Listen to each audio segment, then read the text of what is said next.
Napakaraming nangyaring masakit sa pamilya ko, sa amin ni Christy. Pero hindi ko lubos akalain na sasabihin ko ang mga salitang ito. Dahil pinapatawad na kita. Magtulungan tayo na mag-heal, na mag-move on. Ipakita mo kay Shaira na hindi siya nagtagumpay na sirain ang buhay mo. Magandang idea yan, Hannah. I would like to be your friend after all of this. Wala nang ibang mamamatay. Kahit na buhay ko ang maging kabayaran nito. Wala yun, napakasaya ko. Walang masamang nangyari kay Junior. Pero ikaw naman na yun yung nahihirapan. Anong ka ba? Napakaliit na kabayaran ito sa lahat ng kasalanang nagawa ko sa'yo. Ngayon, kontento na ako. Dahil nakikita ko na masaya ka. Hayag kayong lahat. Pupunta na lang kayong lahat sa impyerno. No. Sorry, Shaira. Pero ikaw lang ang may VIP pass papunta ron. Kailangan mong daanan si Satanas bago na sunugin ang kaluluwa mo. Anong nangyari? Sa 7th floor galing ang sunog ayon sa kanila. That's where we came from. Bigla na lang tumunog yung fire alarm. Meron pong masamang balita na yung room na nasusunog sa 7th floor, room po ni Shaira. Kahit na sunog yung katawan, nakumpirma ng mga pulisya sa forensics nila na bangkay ni Shaira yun. Magiging mapayapa na sina Mama, Kausa, tsaka si Jeff. Pinagbayaran na ng babaeng yung pagpatay sa kanila.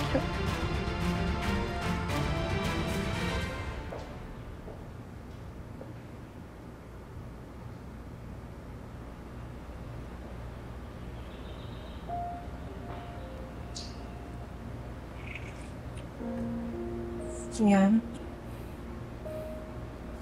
Muna namin ibili ang abol ni Shaira.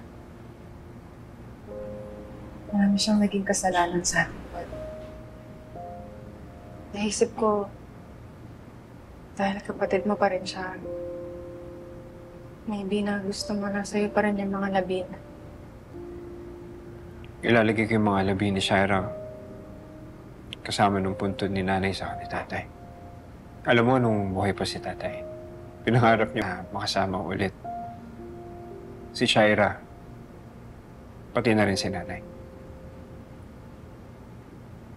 Okay, ngayon patay na siya.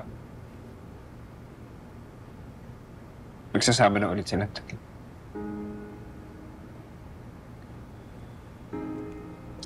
Hindi ka nag-iisa. Miss na namin si Kausa. Alam mo namang parang nanay ko na si Kausa. Habang buhay kong pagsisisihan na ako ang naging dahilan kung bakit siya namatay. Ito nangyari sa akin. Buong buhay ko itong pagdudusahan para sa lahat ng mali na gawa ko sa lahat ng tao.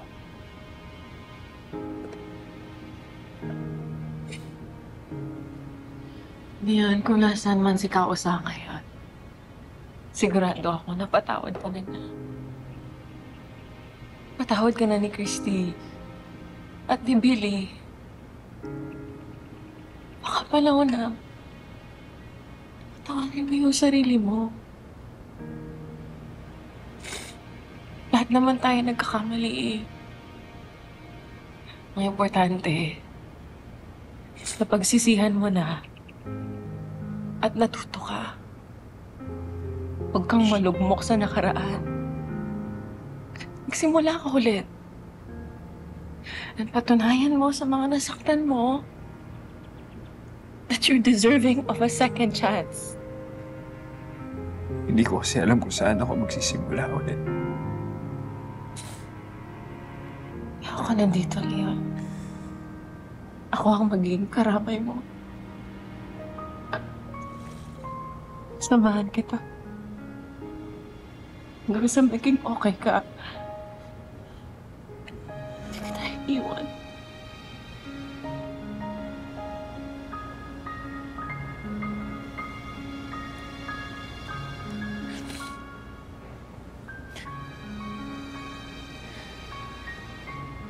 Salamat. Salamat hindi mo ako iniwan. Minsan ko nang ginawa sa inyo, ni Billy yun. At habang buhay ko yun pagsisisihan. Pero habang buhay din ako pabawi sa inyo.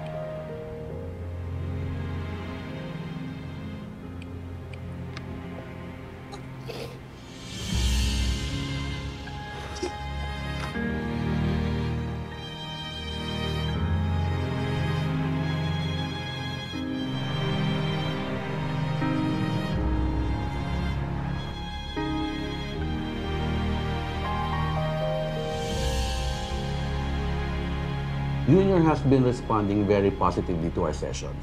It's a slow process and we are still going step by step, but he is showing remarkable progress. Ganun ho ba, Dok? Natatakot lang kasi ako eh. Baka mahirapan siyang mag-cope sa mga nangyaring kaguluhan sa amin. Huwag ka mag-alala, Mr. Manansala. Junior is on the path to emotional recovery. Maswerte ang pamangkin mo because you're here and you're involved. That's what Junior needs most of all. You're giving him the love and safety to heal. Salamat, Dok, ha? Mauna na po ako sa inyo. Sige po. Sige. Salamat, Doc.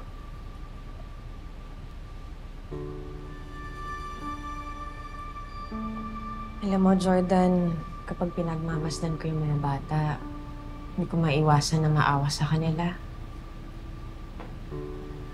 Si Tori, Jeremy, si Junior, lahat sila may mga traumatic na experiences dahil kay Shaira.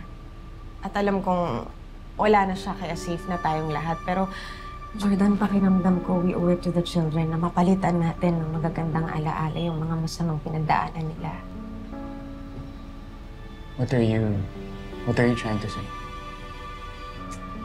Sa tingin ko, Jordan, dapat ituloy na natin yung plano natin na lumipat sa Amerika. Doon na tayo manirahan, di ba? A fresh start. Para sa ating lahat.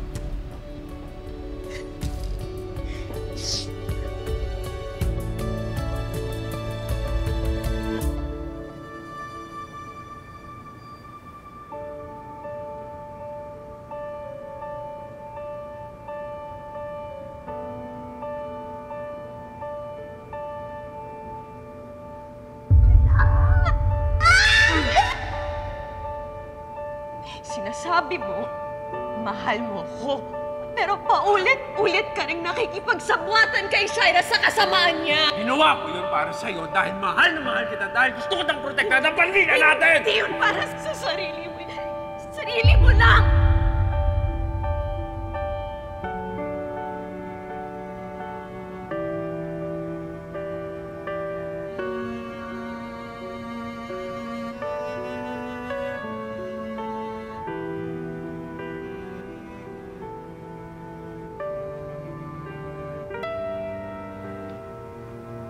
Tay.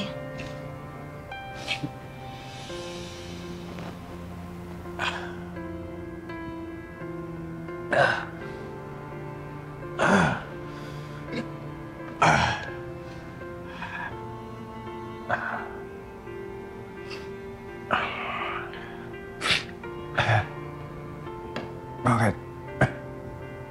Ay, alam ko po. Alam ko po na mahal niyo si Nanay Christy. At isa po yun sa dahilan kaya nakagawa kayo ng maraming masasamang bagay noon. Kaya lang, Tay, kailangan niyo na po siyang i-let go para hindi na po kayo nasasaktan. Para makamove on na kayo ni Nanay Christy sa mga sarili-sarili niyong buhay, Tay. Eh kahit wala naman po si Nanay Christy, hindi naman kayo magiging mag-isa. Kaya andito po ako. Andito po si Mama, si Kuago. Kami, Tay, mahal na mahal po namin kayo. Matutupad pa rin po yung pangarap niyong buong pamilya. Yung kumpleto. Kasi, Tay, alam mo, hindi po namin kayo iiwan.